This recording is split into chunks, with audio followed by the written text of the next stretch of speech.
Welcome back to another episode of Infidelity Tales Lab. We're thankful for your continued viewership. Before we begin, tell us, where in the world are you watching from? We love knowing our global reach. Now, let's dive into today's story. Chapter 1. Foundations of Sand. Russell Crane stood at the edge of the property he'd built with his own hands, watching the sunset paint the lake with amber light. At 42, he had achieved what most would consider the American dream.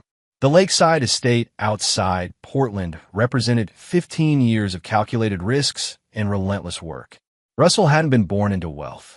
The son of a carpenter and a nurse, he'd grown up in a modest neighborhood in western Michigan, where he'd learned two crucial lessons. Nothing comes without sacrifice, and trust must be earned through blood and sweat. He put himself through college working construction, built a small contracting business, then methodically expanded into real estate development. Now he owned Crane Properties, a boutique firm specializing in luxury waterfront developments. His phone rang. It was Howard Blackwell, his attorney, and the closest thing Russell had to a friend. "The Harborview project just got final approval," Howard said. "You're going to make a fortune." "Good. I'll be in tomorrow to review the contracts," Russell replied. As he ended the call, he heard the crunch of tires on gravel. Valerie was home. His wife of 16 years had become increasingly distant over the past year, but Russell had attributed it to the stresses of her interior design business and their son's teenage rebellion. Tyler, now 15, had transformed from a respectful, athletic boy into a sullen stranger who seemed to resent everything Russell represented. Russell watched as Valerie stepped out of her BMW, her wheat blonde hair caught in the breeze.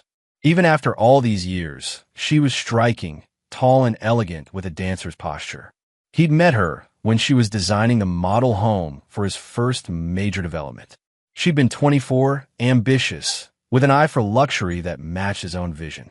Russell had pursued her with the same methodical determination he applied to business deals. "You're home early," Valerie commented, surprise evident in her voice as she approached. The Harborview approvals came through. He studied her face, noting how she avoided his gaze. "Thought we might celebrate tonight." "Oh."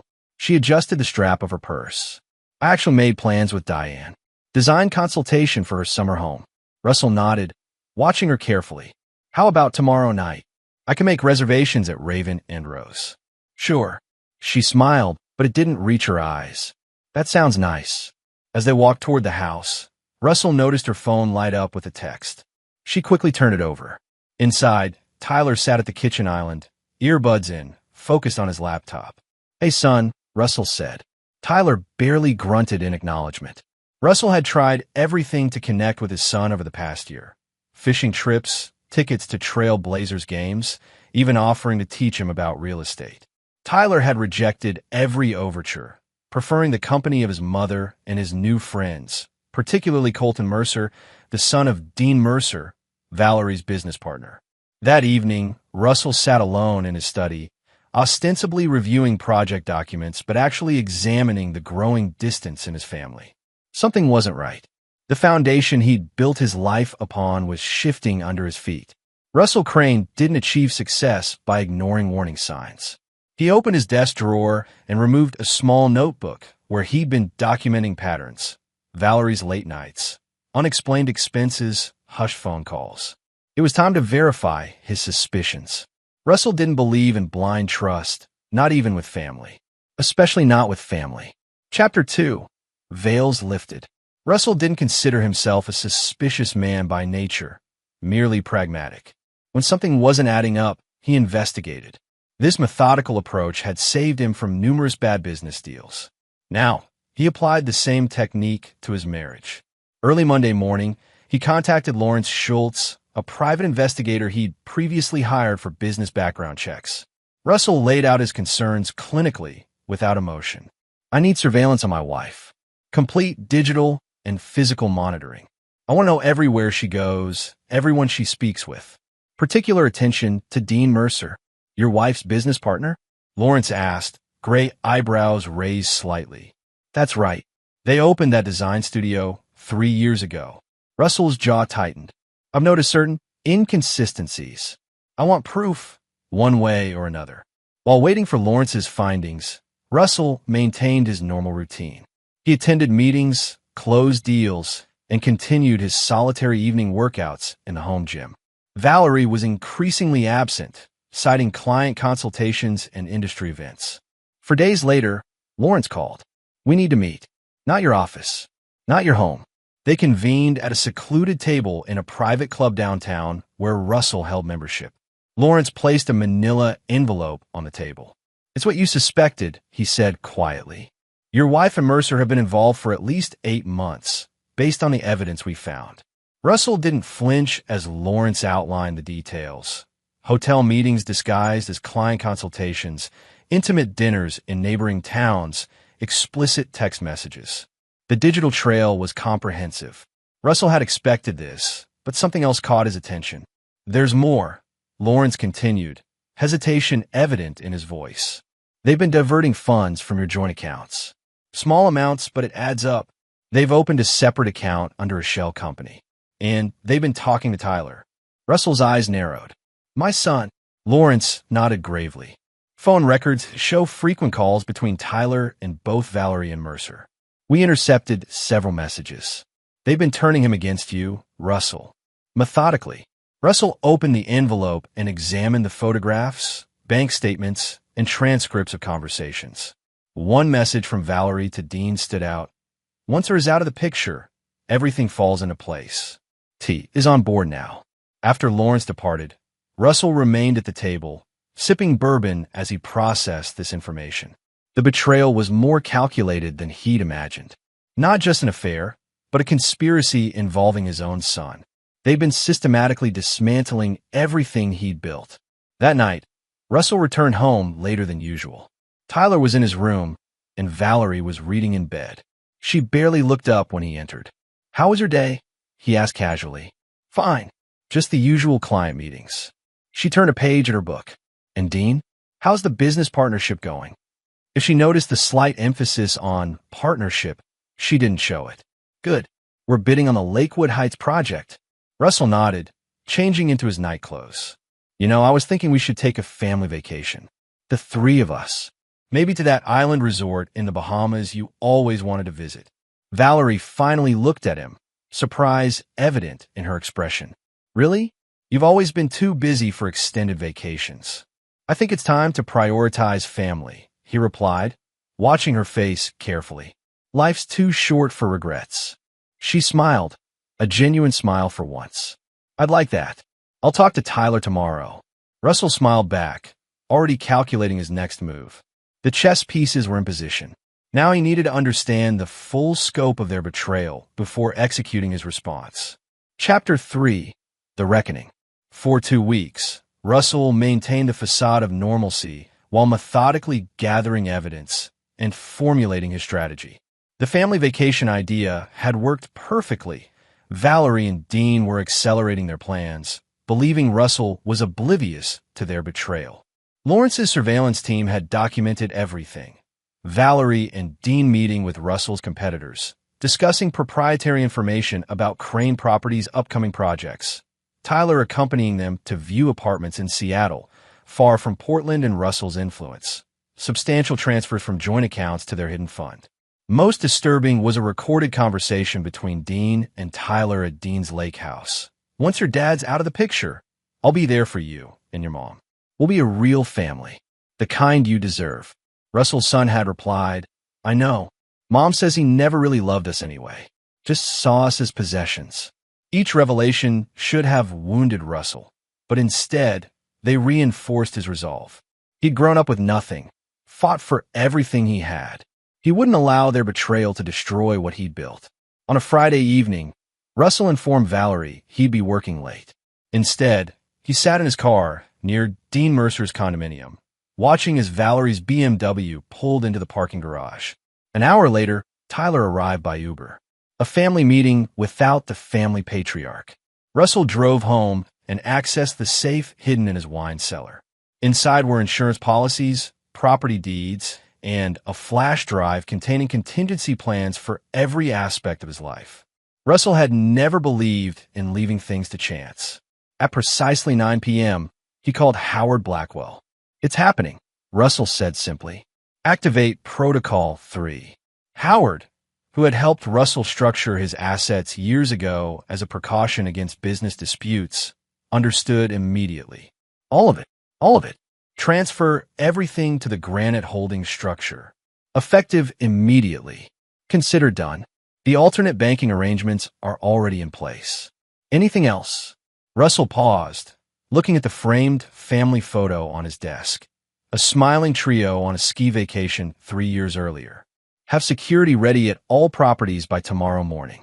Change all access codes. And Howard, thank you. The next day, Russell spent the morning finalizing preparations at his office downtown. When he arrived home in the afternoon, both Valerie's and Tyler's vehicles were in the driveway. Perfect timing. As Russell entered the house, Valerie was descending the stairs, looking startled to see him. Tyler stood in the living room doorway, his expression a mixture of defiance and apprehension. Russell, I didn't expect you home so early, Valerie said, a forced smile on her face. I imagine not, Russell replied calmly. Is there something you want to tell me, Valerie? Perhaps about your plans with Dean? Or the apartment in Seattle? The color drained from her face. I don't know what you're. Stop lying, Russell interrupted, his voice steel-edged but controlled. I know everything. The affair, the diverted funds, turning my own son against me. Tyler stepped forward. She didn't turn me against you. You did that yourself, always choosing work over family. Russell regarded his son coldly. Is that what they told you? That I never cared? While they planned to steal what I've spent my life building. Valerie's demeanor suddenly changed. Her shoulders straightened and her eyes hardened. It doesn't matter now. We're done pretending. Russell. She walked to the door and opened it. Standing outside was Dean Mercer, who entered with the confidence of a man who believed he'd already won. Russell, Dean acknowledged with a nod. This isn't how we wanted things to go. My wife stopped me at the door. Her face was cold as she said, I don't have a husband. You're not the father of your kid. Please leave. Russell recited the words without emotion. Behind her, my son stood smiling, already wearing the keys to my room on his keychain. Valerie's eyes widened with shock at his specific knowledge of their conversation from the previous night. I didn't argue, Russell continued. I just smiled, pulled out my phone, and called the bank. The confused expressions on their faces turned to alarm as Russell removed his cell phone and made a call. Now, he said simply, then ended the call. Almost immediately, their phones began buzzing with alerts. Valerie frantically checked hers, her face paling. What did you do? She whispered. Now they're the ones begging. Russell finished, pocketing his phone. You wanted me gone? Wish granted. But you should have been more careful about what you wish for. Chapter 4. The Architect of Ruin. The morning after the confrontation, Russell sat in Howard Blackwell's office, calmly sipping coffee as his attorney updated him on the implementation of Protocol 3. All assets have been transferred to Granite Holdings, Howard confirmed. The timing was impeccable. When Valerie tried accessing the accounts this morning, everything was already secured. Russell nodded, satisfied. And the properties? All locks changed, security codes updated. The lake house, the condo in Aspen, the house in Palm Springs, everything's locked down. Valerie's cards have been canceled. As we speak, she and Tyler are effectively homeless. Russell had prepared for this scenario years ago, long before he had any reason to suspect betrayal. It wasn't paranoia, it was insurance. Granite Holdings was a complex legal structure, based partially offshore, designed to be impenetrable to litigation. Within it resided the true ownership of all Russell's major assets. On paper, Russell Crane now had almost nothing. In reality, he controlled everything through proxies and trusts. What about Mercer? Russell asked. Howard grimaced. He's already contacted his attorney. They're threatening litigation. Let them try. Russell set down his cup. I need a place to stay temporarily. Is the downtown loft ready? Fully furnished and stocked. The car service can take you there now. As Russell stood to leave, Howard hesitated. Russell, about Tyler, he's still your son. Something cold flickered in Russell's eyes. Is he? He made his choice. To understand Russell's ruthlessness, one had to understand his past. Growing up in Michigan, Russell had learned harsh lessons about loyalty. His father, Abraham Crane, had built a modest construction company through decades of hard work, only to see it destroyed when his business partner and supposed best friend embezzled funds and vanished. The betrayal broke Abraham, who died of a heart attack 6 months later. 16-year-old Russell had watched his mother work double nursing shifts to keep their home. He'd sworn then that he would never be vulnerable like his father. He would never trust blindly, and he would never forgive betrayal. These formative experiences hardened Russell's approach to business and relationships. Every agreement included contingencies for worst-case scenarios. Every partnership was structured to protect his interests absolutely. Even his marriage had been governed by an ironclad prenuptial agreement that Valerie, young and in love, had signed without careful scrutiny.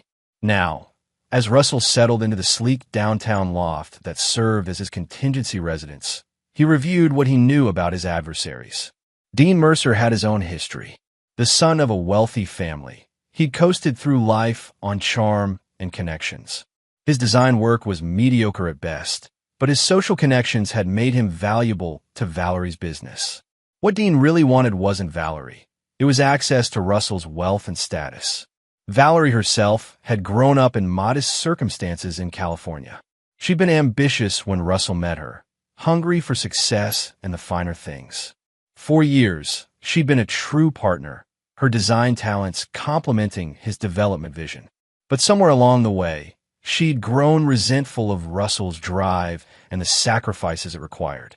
And Tyler, Russell's jaw tightened thinking about his son. The boy had been corrupted by Valerie's resentment and Dean's false promises. Fed lies about his father while being groomed to help steal his legacy. That evening, Russell received the expected call from Valerie. "What have you done?" Her voice trembled with rage. "The cards don't work. The accounts are empty. We tried going to the Aspen house, and the codes have been changed. Did you really think I wouldn't protect myself?" Russell replied calmly.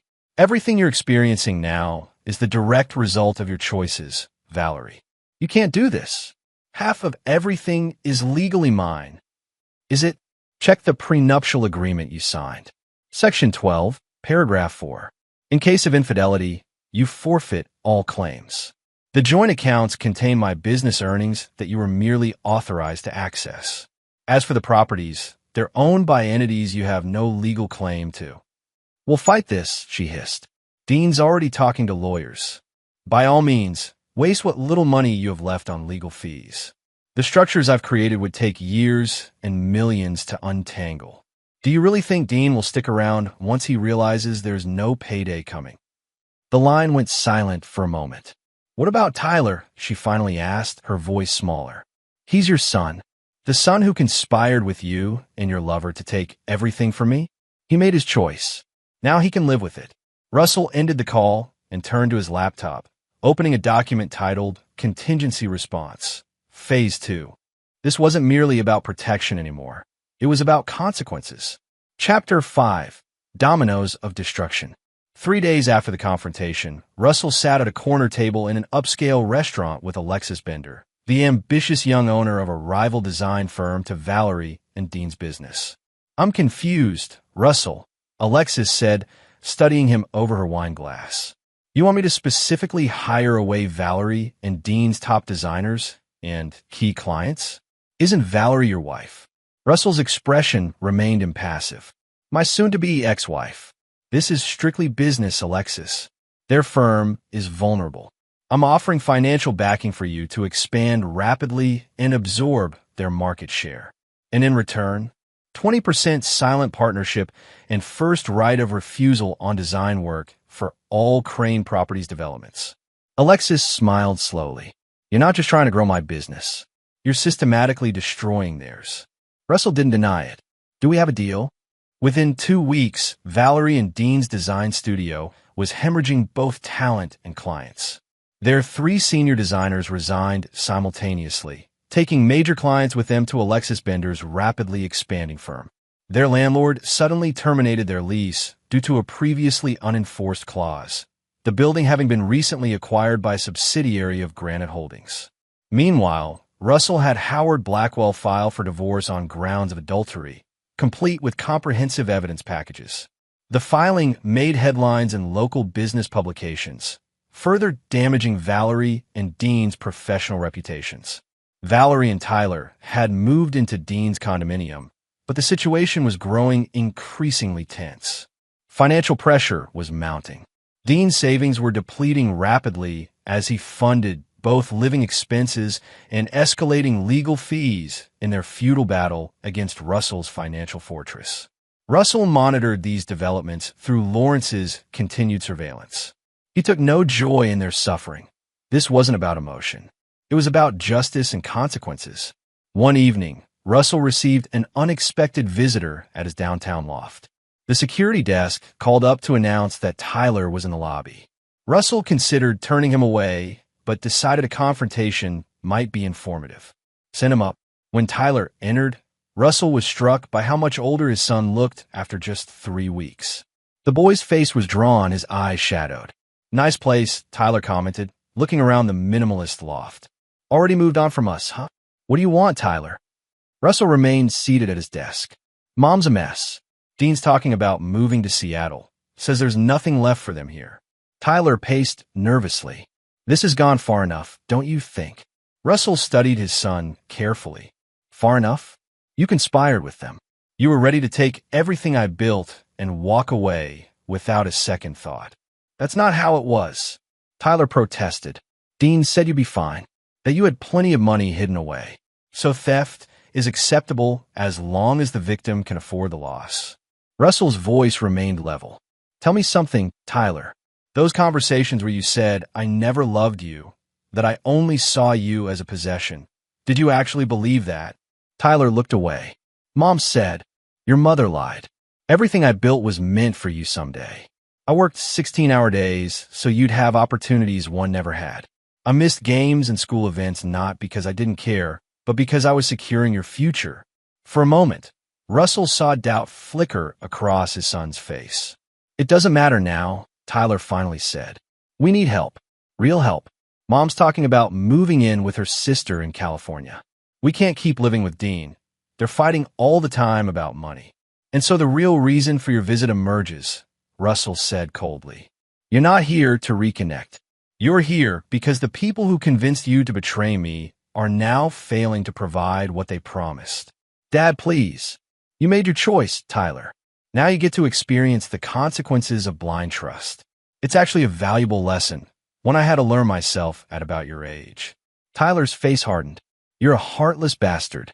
No wonder Mom wanted out." As his son turned to leave, Russell called after him. "When Dean abandons you both, and he will, remember who taught you that family means nothing when it becomes inconvenient."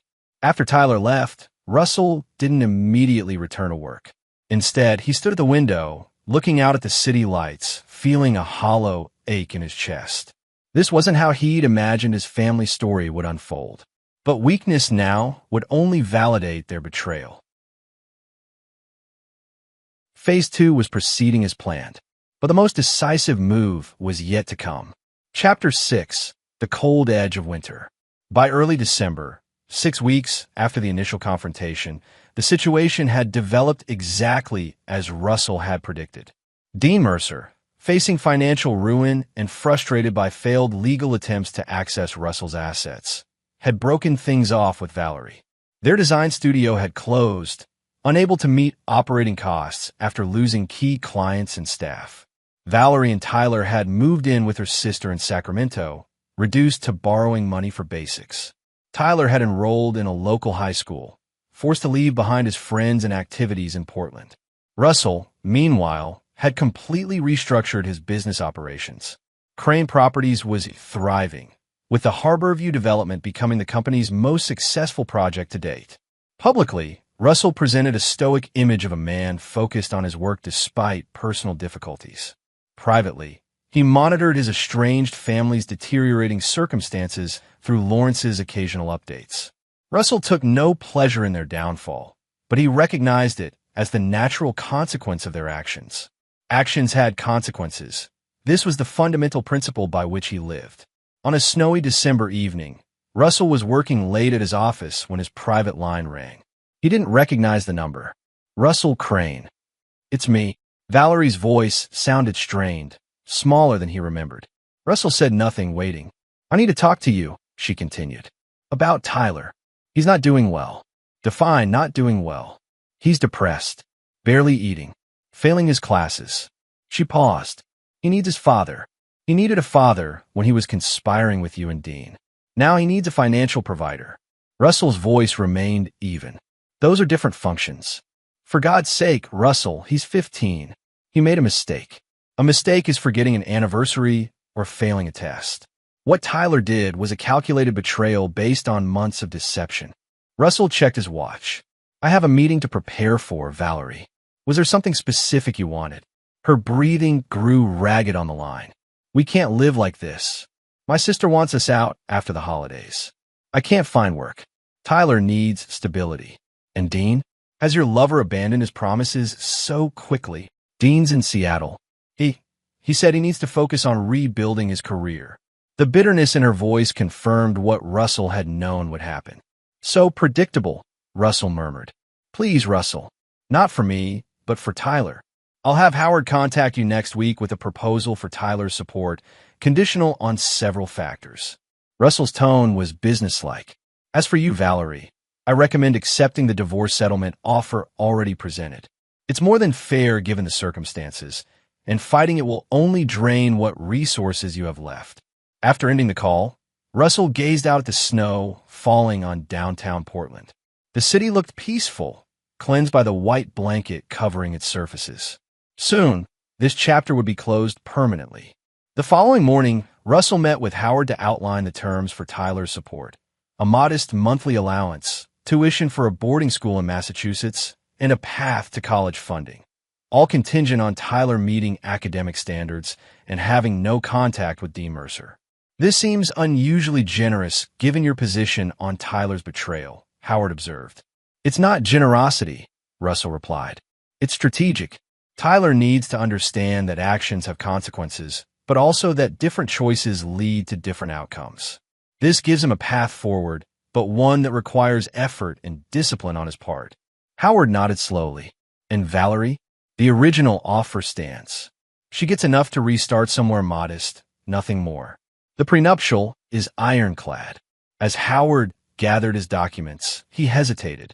"There's something else you should know. Dean Mercer has been making inquiries about Harborview, approaching investors, suggesting there might be structural issues based on inside information." Russell's expression darkened. "Is that so? It seems Mr. Mercer hasn't learned his lesson about consequences." That afternoon, Russell drove to a nondescript office building on the outskirts of Portland. Lorenzo Maddox, a former military intelligence officer who occasionally handled sensitive problems for Russell, was waiting in a sparse conference room. "Dean Mercer," Russell said without preamble, sliding a folder across the table. "He's attempting to damage my business by spreading false information to investors." Lorenzo reviewed the contents silently. "What are you looking for exactly?" "Everything. Financial history, personal weaknesses, pressure points. He's chosen to escalate this conflict. I want him neutralized." Russell's eyes were cold. "Not physically harmed, but removed as a threat permanently." "Understood." Lorenzo closed the folder. "Everyone has secrets, Russell. I'll find his." As December progressed, Russell implemented the support arrangement for Tyler through Howard. Valerie reluctantly accepted the divorce settlement, recognizing she had no viable alternatives. The legal process was proceeding smoothly toward final dissolution in January. Russell should have felt vindicated. Instead, as he decorated his loft's small Christmas tree alone, he found himself reflecting on holidays past. Tyler's excitement as a child, family ski trips to Aspen, even the quiet moments with Valerie before everything soured. His phone interrupted these uncharacteristic reflections. It was Lorenzo. "You're going to want to see this immediately," Lorenzo said, his voice unusually animated. "I found something about Mercer that changes everything." Chapter 7, Buried Truths. The file Lorenzo delivered contained information that even Russell, with his meticulous planning, hadn't anticipated. Dean Mercer's past held secrets far darker than financial improprieties or routine infidelity. Before moving to Portland 6 years ago, Dean had lived in Phoenix under the name Daniel Merritt. He'd been investigated for the suspicious death of his business partner's wife, a case that was never prosecuted due to lack of evidence, but remained technically open. He'd changed his name and relocated after the scandal damaged his reputation. Most significantly, Lorenzo had uncovered financial transactions suggesting Dean had been systematically embezzling from the design studio he shared with Valerie. Small amounts, cleverly concealed in vendor payments, had been flowing to a private account in Seattle for over 2 years. Russell spent hours studying the evidence. The parallels to his father's story were impossible to ignore. A trusted partner secretly stealing, planning to leave others to face the consequences. History repeating itself across generations. Even more disturbing were text messages between Dean and a woman in Seattle. Messages that proved his relationship with Valerie had been calculated from the beginning as a way to access Russell's wealth. One message from over a year ago read, "V thinks we're in love. It's almost too easy. Once we execute the plan, I'll have everything settled in Seattle for us." Russell had assumed Dean and Valerie were equal partners of betrayal. Now it appeared Valerie herself had been manipulated, a pawn in Dean's larger scheme. This revelation didn't excuse Valerie's infidelity or Tyler's disloyalty, but it cast their actions in a different light. They hadn't just betrayed Russell. They'd been deceived themselves, vulnerable to manipulation because of their resentments and insecurities. For 3 days, Russell considered this new information, weighing different approaches. Finally, he called Lorenzo again. "I need you to arrange a meeting. Neutral location. The upcoming weekend." "With Mercer?" Lorenzo asked. "No, with Valerie. Just Valerie. Don't tell her anything about what we've discovered." The meeting was arranged at a hotel restaurant in Eugene, halfway between Portland and Sacramento. When Valerie arrived, Russell was already seated at a corner table. She looked thinner, her designer clothes replaced by simpler attire, her confident posture diminished. "Thank you for coming," Russell said as she sat down. "Your message said it was important," she replied, her voice guarded. "Something about Tyler's arrangements." Russell studied her for a moment, then slid a folder across the table. "Before we discuss Tyler, you should review this. Take your time." Valerie opened the folder hesitantly.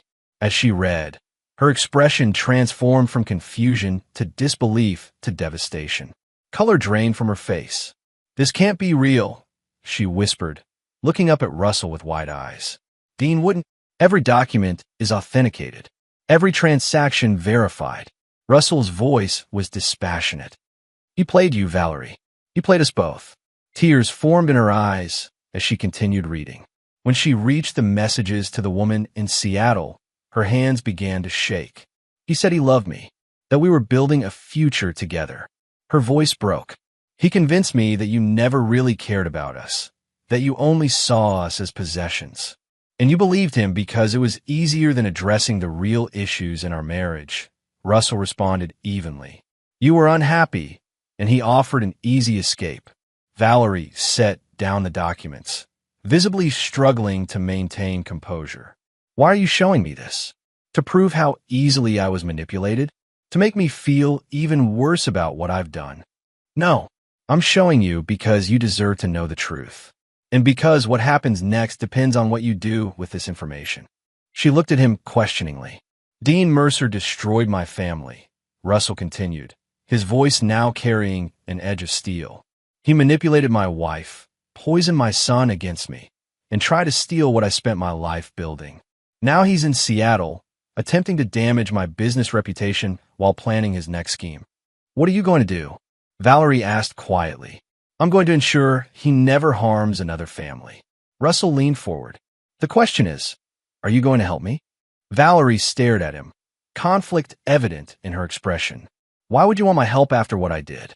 "Because you're the only person who can get close enough to him without raising suspicion. Because you have as much reason to want justice as I do. And because helping me is the only way you'll ever rebuild any kind of relationship with Tyler. You're using our son as leverage? I'm offering you a path to redemption, Valerie. For both of you." Russell's expression softened slightly. Tyler doesn't know about any of this yet. He still believes Dean cared about him. Finding out the truth from someone who loves him will be difficult enough. Valerie was silent for a long moment, staring at the damning evidence before her. Finally, she looked up, something hardening in her gaze. "What do you need me to do?" Russell outlined his plan, methodical, comprehensive, and designed to ensure Dean Mercer would face the consequences of his actions without any risk to those implementing justice. Valerie listened carefully, occasionally asking clarifying questions. When Russell finished, Valerie took a deep breath. "I'll do it.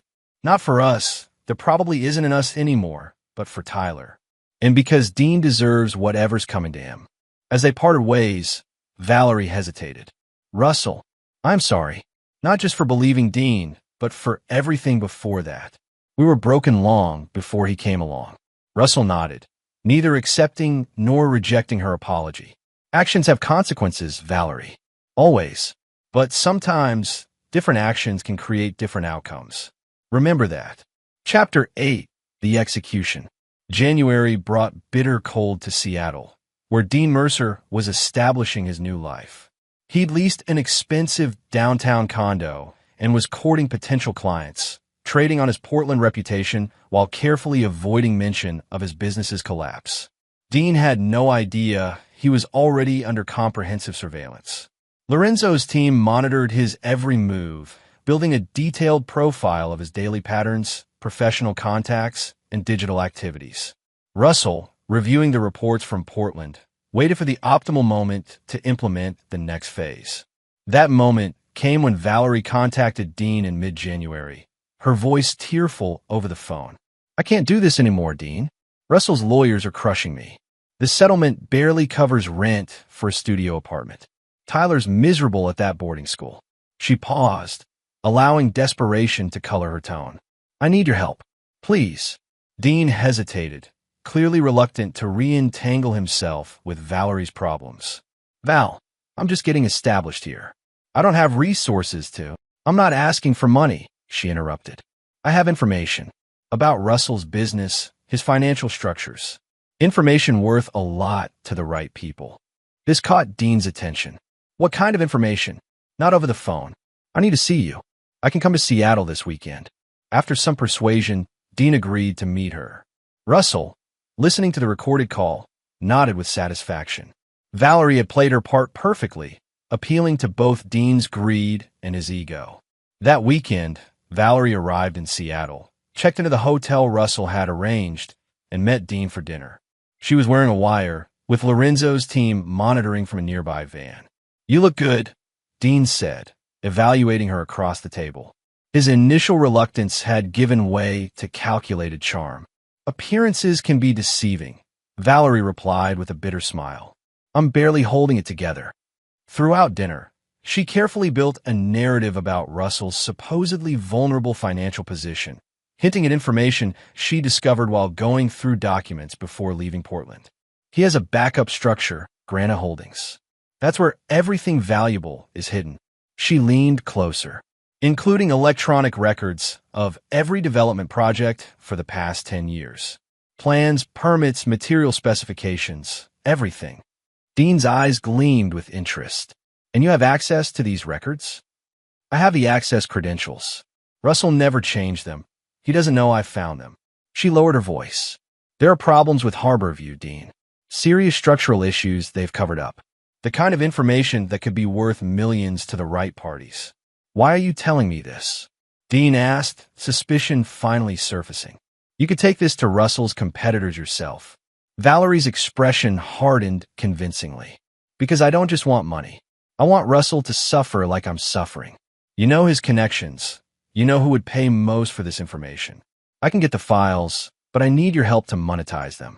By the end of dinner, Dean was fully engaged, already planning how to approach potential buyers for the non-existent information. They agreed to meet the following afternoon at Dean's condo to review the files Valerie claimed to have downloaded. As she left the restaurant, Valerie spoke quietly into her concealed microphone. "He's in. Tomorrow at 2 p.m. Russell received the confirmation in Portland and made one final call to Lorenzo. "Proceed as planned. Everything needs to be in place by noon tomorrow." The next day, Valerie arrived at Dean's luxury condo building carrying a laptop bag. Lorenzo's team had already positioned themselves throughout the building, including a maintenance worker on Dean's floor. Dean welcomed Valerie with a kiss on the cheek, his earlier reluctance completely gone now that he sensed profit. "I've been thinking about potential buyers. I have contacts at Thompson Development who would pay generously for verified structural issues with Harborview." "Let's look at the files first," Valerie suggested, removing a laptop from her bag. "The evidence needs to be rock solid." As Dean leaned over her shoulder, eager to see the damaging information, Valerie opened a folder containing construction photos. While he was distracted, she pressed a specific key combination, activating a program Russell's IT specialist had installed. "What am I looking at here?" Dean asked, squinting at images of foundation work. "Evidence," Valerie replied, standing suddenly. "Just not the kind you were expecting." Dean looked up in confusion as his own television suddenly activated. On the screen appeared images of Dean meeting with various people in Seattle, followed by recordings of phone conversations, including calls to associates in Phoenix discussing his former identity as Daniel Merritt. "What the hell is this?" Dean demanded, face paling. "This is justice, Dean. Or should I say Daniel?" Valerie's voice was steel-edged. "We know everything. Your history in Phoenix. The embezzlement from our design studio. Your real girlfriend in Seattle." Dean lunged for the laptop, but Valerie stepped back quickly. "Don't bother. It's already done. Everything has been transmitted to multiple destinations." The television continued displaying evidence. Financial records showing Dean's systematic theft from the design studio, his communications with his Seattle girlfriend discussing how he was using Valerie, and finally, records from the Phoenix investigation into his business partner's wife's death. "You crazy bitch," Dean snarled, advancing toward Valerie threateningly. "You think Russell put you up to this? After everything?" Before he could reach her, the door opened, and Lorenzo entered with another man, a Seattle police detective. "Dean Mercer," the detective asked. "We have some questions about financial improprieties related to Winterstone Design Studio in Portland. We also have colleagues in Phoenix who are very interested in speaking with you regarding the reopened investigation into Patricia Lennox's death." As Dean was escorted from the condominium, Lorenzo ensured Valerie was safely on her way to the airport. The plan had executed flawlessly. By evening, Dean Mercer was in custody, facing charges in 2 states and the complete destruction of his carefully constructed false identity. Russell, receiving confirmation of the operation's success, allowed himself a brief moment of satisfaction. Dean had attempted to destroy Russell's family and business using manipulation and lies. Now he would face the consequences of his own buried truths. True justice wasn't about revenge. It was about ensuring natural consequences for one's actions. Dean had sown deception and betrayal. Now he would reap their harvest. Chapter 9. Frost and Thaw. 3 months after Dean Mercer's arrest, Russell stood on the observation deck of Portland's Pittock Mansion, gazing at the city spread below him. Early spring sunshine illuminated Mount Hood in the distance, its snow-capped peak brilliant against the blue sky. Dean remained in custody, denied bail due to flight risk. The reopened investigation in Phoenix had uncovered new evidence in the death of Patricia Lennox, and prosecutors were confident in securing a conviction. His financial crimes in Portland had been fully documented, ensuring he would face justice in multiple jurisdictions. The divorce between Russell and Valerie had been finalized 6 weeks earlier. The terms remained as Russell had originally offered, enough for Valerie to start over modestly, but nothing approaching the luxury she had once enjoyed. She had accepted without protest, acknowledging it was more than fair given the circumstances. Russell's phone vibrated with a text message. "We're here." He turned to see Valerie's car, pulling into the parking area below. She emerged first, followed by Tyler, home from boarding school for spring break. This meeting had been Russell's idea. Neutral ground, a casual lunch to discuss Tyler's future. It wasn't forgiveness precisely. Russell Crane still believed absolutely in consequences. But he also recognized that both Valerie and Tyler had been victims of manipulation, even if their own weaknesses had made them vulnerable to it. As they approached, Russell noted the changes in his son. Tyler stood straighter, his expression less sullen than defiant. The expensive Massachusetts boarding school was known for its discipline and academic rigor. According to reports Russell received, Tyler was performing adequately, though not exceptionally. Russell, Valerie acknowledged with a nod. She looked different, her hair shorter, her clothing simpler. She had found work at a small design firm in Sacramento, starting over at a junior level. "Dad," Tyler said, his voice caught between reluctance and something else, perhaps regret. "Thank you both for coming," Russell replied. "Shall we have lunch? The view from the restaurant here is exceptional." During lunch, conversation remained cautious, focused primarily on Tyler's school experiences and his plans for college. Russell listened more than he spoke, evaluating his son's maturity and judgment. As they finished dessert, Russell addressed the underlying tensions directly.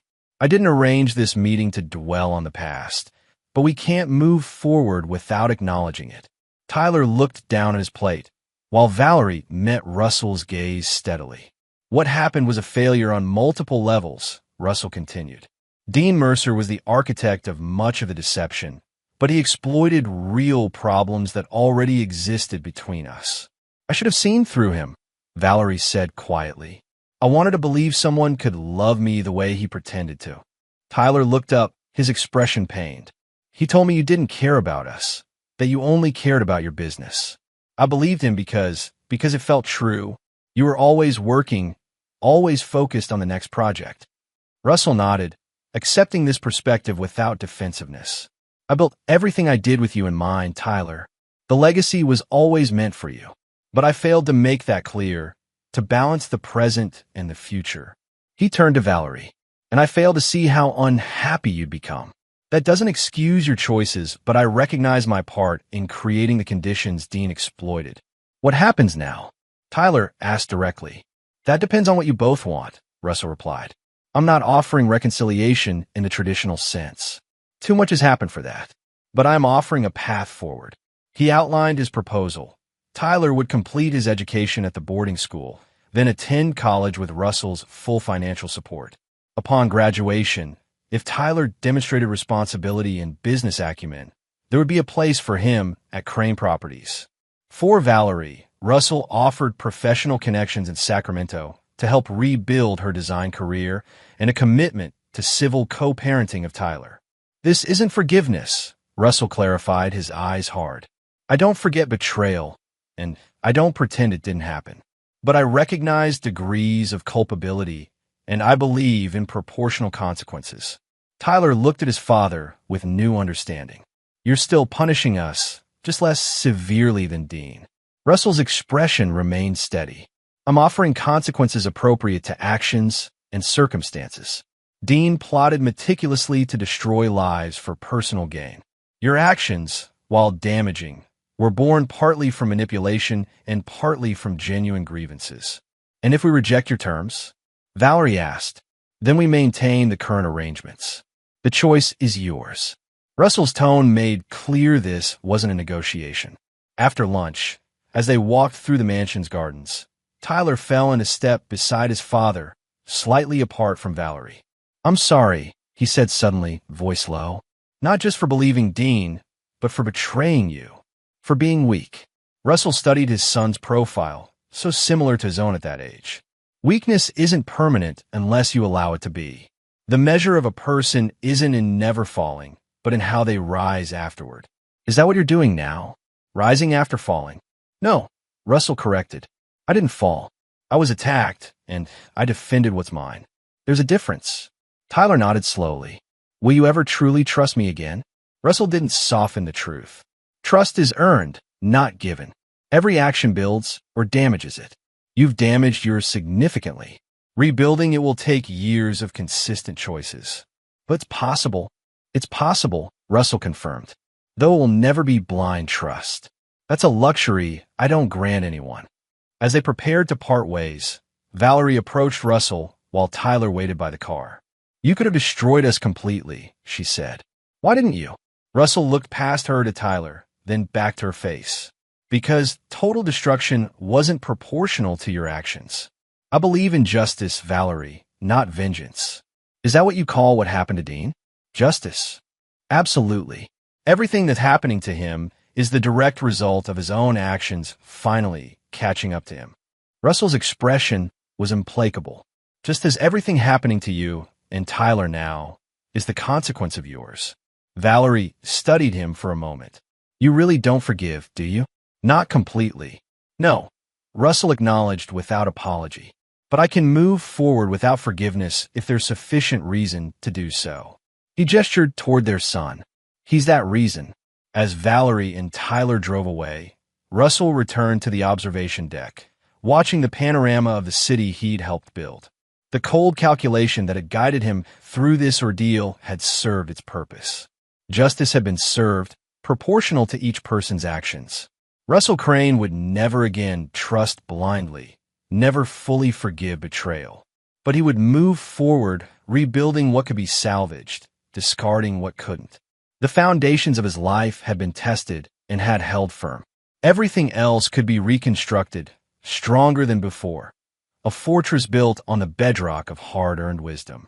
Behind him, Mount Hood gleamed in the spring sunshine, its peaks still covered in winter's frost, even as the world below awakened to new growth.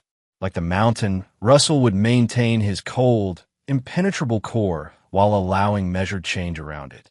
This was his nature. This was his strength. This was his justice. And there you have it. Another story comes to an end. What did you think? I'd love to hear your thoughts in the comments below. If you enjoy this story, consider joining our community by subscribing. It means the world to us. For more stories like this one, check out the recommended videos on screen. And I'll see you there.